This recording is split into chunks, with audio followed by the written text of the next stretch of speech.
Кыю һәм белемгә омтылучы бер хатын-кыз җәмгыятьтә никадәр әйберләрне үзгәртергә сәләтле.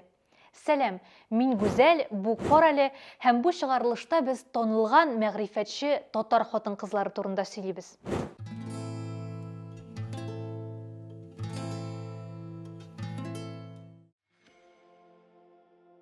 Сора Шакулова Косым шәһәрендә почетлы гражданин гаиләсендә туа. Ул гади гаиләдән түгел, Шакуловлар нәселе Мөхәммәд пәйгамбәрнең нәсел дәвамчылары булып тора. Ягъни Сора туташ үзе дә Мөхәммәд пәйгамбәрнең оныкларының берсе, ягъни Саидә булып тора. Өстәвенә аларның гаиләсе төрле бай сәүдәгәрләр һәм сәнәгатьчеләр белән дә туганлашкан. Сораның әнисе Фатыйма ханым фикеренчә, хатын-кыз яхшы белем алырга һәм үзен-үзе кайгыртырга сәләтле булырга тиеш булган. Ул үзе рәсми дипломнар алмаса да, кызлар гимназиясе программасын гувернанткалар ярдәмендә үзләштергән. Балаларына да зәвык, тәрбия һәм белем орлыкларын салуны үз алдына төп максаты итеп куйган. Дөрестән дә Сора туташка искиткеч затлы белем алырга насыйп була. Башлангыч сыйныфларны ул яңача укыта торган татар мәктәбендә укый, ә аннары 8 ел дәвамында Косым шәһәренең кызлар гимназиясендә белем ала. Аны 1905 елда тәмамлагач, ул Петербургка китә. Петр Лисгав дигән галим ачкан тәрбиячеләр һәм мөгаллимәләр курсына укырга керә. Ә 1909 елда исә Сора Парижда укый. Ул вакытта дөньядагы иң танылган вузларның берсе Сорбонна университетында математика һәм физика фәннәрен өйрәнә ул. 1913 елда исә Сора Шакуловага механика профессоры дәрәҗәсе бирелә. Күз алдына китерегез, дөньяда беренче татар математигы, Сорбоннада укып чыккан беренче татар хатын-кызы, беренче татар профессоры бит бу. Россиягә кайткач, үз илендә укытыр өчен Сорага Россия дипломы кирәк була. Моның өчен ул Мәскәү университетында укый, анда имтихан тапшыра. Әмма аңа барыбер Мәскәү яки Питерда эшләү мөмкинлеге бирелми, чөнки беренчедән аның өчен ират булырга, икенчедән христиан динендә булу таләп ителгән. Шулай да аңа бер еллап Зарайск шәһәрендә училищеда укытырга насыйп булган, ә аннары ул кире Казанга кайта. 1916 елда Сора Шакулова Фатиха Аитованың беренче татар кызлар гимназиясында һәм Ләбибә Хөсәйнованың кызлар гимназиясында эшли башлый. Революциядан соң ул Башкортстанда урта мәктәпләр һәм һөнәри мәктәпләр системасын төзүдә катнаша. Ә 1923 елдан соң Мәскәүдә яши һәм милли мәктәпләр бүлегендә инспектор булып эшли. Аның тырышлыгы белән Мәскәүдә татар мәктәбе барлыкка килә һәм озак еллар ул аның җитәкчесе дә булып эшли. Сора ханым совет елларында да югалып калмый. Татар мәгарифенә хезмәте дәвам итә. Ә инде тормышының иң зур мәхәббәте математика фәненә ул гомере буе тугры булып кала.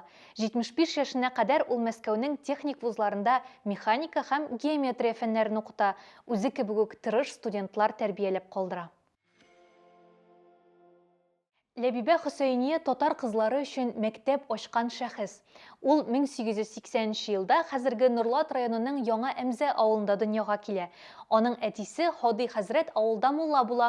Хади хәзрәт Казанда данлыклы Мөхәммәдия мәдрәсәсен җитәкләгән бөек дин галиме һәм педагог Галимҗан Баруди белән бик яхшы мөнәсәбәтләрдә була. Нәкъ менә Галимҗан Баруди Ләбибәне үзенең хатыны Махруй абыстайга ярдәмче булып эшләргә чакыра. Шулай итеп 1896 елдан 16 яшьлек Ләбибә Казанда кыз балаларны укыту эшенә керешә. 1903 елда исә Ләбибәне Җамалетдин Хөсәйнов исемле приказчикка кияүгә бирәләр. Әмма ул никах алдыннан шарт куя. Алга таба да мөгаллимә булып эшләвен дәвам итә алган очракта гына кияүгә чыгарга ризалаша ул. Шулай итеп Ләбибә Хөсәйния ире белән сатып алган йортларның 2 бүлмәсендә беренче тапкыр үз мәктәбен ачып җибәрә. Галимҗан Барудиның хатыны Махруй абыстай вафат булгач, аның мәктәбе таркала. Калган укучылар Ләбибәнең яңа мәктәбенә күчәләр. Тора-бара укучы кызлар саны да арта. Нишләргә? Димәк, кызлар мәктәбенә аерым бина салырга кирәк. Ләбибә ханым краудфандинг ача. Мәктәптә укыган балаларның ата-аналарына мөрәҗәгать итеп, алар аша иганәчеләр туплый. Шулай итеп, мәктәп төзерлек акча җыела башлый.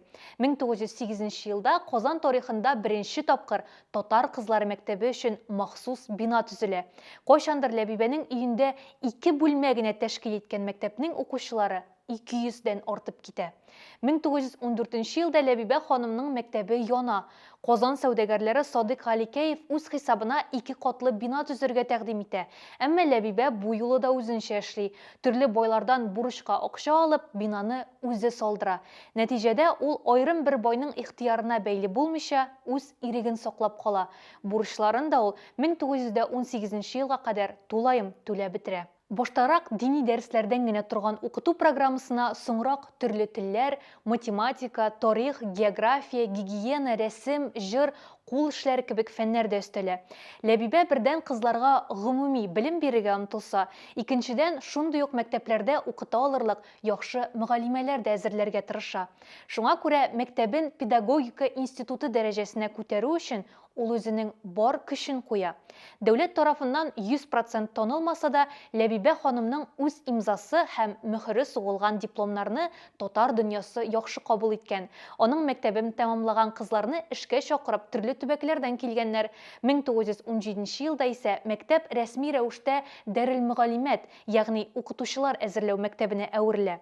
Патша вакытында Ләбибә ханым мәктәбенә күп тапкыр тикшерүләр килә. Мәктәпне яптыруны таләп итеп күп хатлар языла.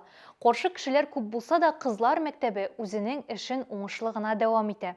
Укучылары аны булай дип искә алалар. Ул бик принципиаль, сүзендә нык торучы, ләкин ягымлы, шәфкатьле, гадел кеше. Шул сыйфатлары белән ул укучылар алдында да, ата-аналар һәм халык алдында да зур абруй казана. Ләбибә апа үзенең эшчәнлеген, барлык гомерен татар кызларына аң белем бирүгә багышлады. Татар кызларының алдынгы булуына күп көч куйды.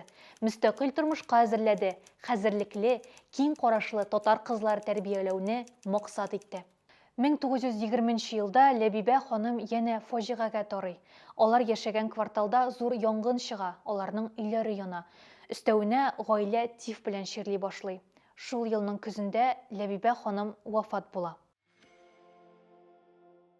Татар кызларын белемле итү идеясы белән янып яшәгән тагын бер шәхес Фатиха Аитова. Ул да Ләбибә ханым кебек үк мәктәпләр ача, ә 1916 елда кызлар өчен беренче татар гимназиясына да нигез сала. Фатиха ханым 1866 елда хәзерге Чиләбе өлкәсендәге Троицк шәһәрендәге мәшһүр сәүдәгәр, миллионер Габдүвәли Яушев гаиләсендә дөньяга килгән. Яушевлар үз байлыкларын мәгариф һәм мәгърифәт өлкәсендә сарыф итәргә кыенсынмаган, халык турында кайгырткан нәсел ул. Фатиха әтисенең ташып торган энергиясын һәм әнисенең тырышлыгын, чибәрлеген үзенә мирас итеп ала. Хәер, ата-ана мирасының акчалата өлеше дә зур булачак әле. Аны шундый булдыклы шәхес Казан сәүдәгәре Сөләйман Аитовка кияүгә бирәләр.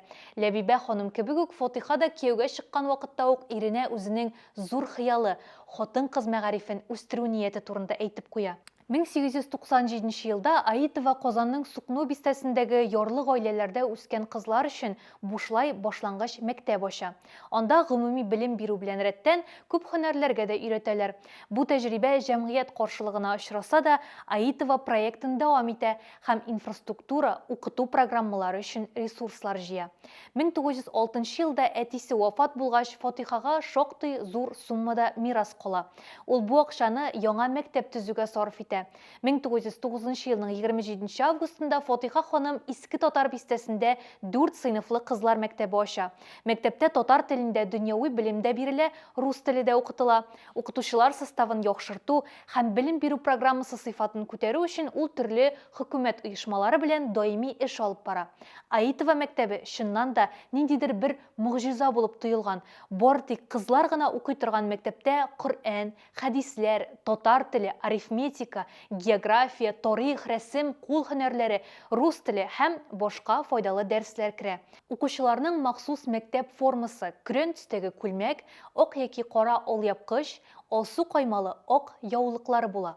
Кызларга дини тәрбиядә бирелгән. Ул яктан мәктәп шул заман татар дөньясының дини карашларыннан тайпылмаган. Фатиха ханым үз мәктәбен кызлар мәдрәсәсенә әйләндерергә теләгән. Хөкүмәт каршында мәдрәсә мәктәптән югарырак дәрәҗәдә торган. Аитова ахыр чиктә мәктәбен шәхси уку йорты буларак рәсмиләштерергә карар кыла. Шуннан соң аның статусын күтәрергә дә мөмкинлек барлыкка килә. Озак еллар тырышлыктан соң 1916 елда Казанда татар кызлары өчен өчен гимназия ачыла. Бу вакытта дөньяда татар егетләре өчен гимназия юк әле. Аитова кызлар гимназиясы төзи. Бу уку йортының рәсми ачылу тантанасына Казан губернаторы да, шәһәр башлыгы да, мәгариф өлкәсендә булган барлык җитәкчеләр дә килә. Аитова гимназиясы революцияга кадәр озак эшләргә өлгерми. 1918 елда ул Совет мәктәбенә әверелә. Әмма Ләбибә ханым, Фатиха ханымнар төзегән мәктәпләр Совет чорында да үз әһәмиятен югалтмый. Алар тәрбияләргә өлгергән кыз балалардан зур шәхесләр үсеп чыга. Аитова укучылары арасында, мәсәлән, композитор Сора Садыкова, җырчы Мәрьям Рахманкулова кебек зыялы һәм кыю татар кызлары булган. Фатиха ханым Совет чорында да мәгариф белән шөгыльләнергә омтыла. Әмма 1926 елда аның һөнәргә өйрәнү курслары ябыла. Соңыннан ул балалары һәм туганнары тәрбиясендә яши. 1941 елда вафат була. Казанның Яңа Татар зиратында Фатиха Аитова ире Сөләйман белән янәшә җирләнгән. Аларның артында исә Ләбибә ханымның кабере урнашкан. Татарның бөек мәгърифәтче хатын-кызлары бер тирәгә җыелган икән.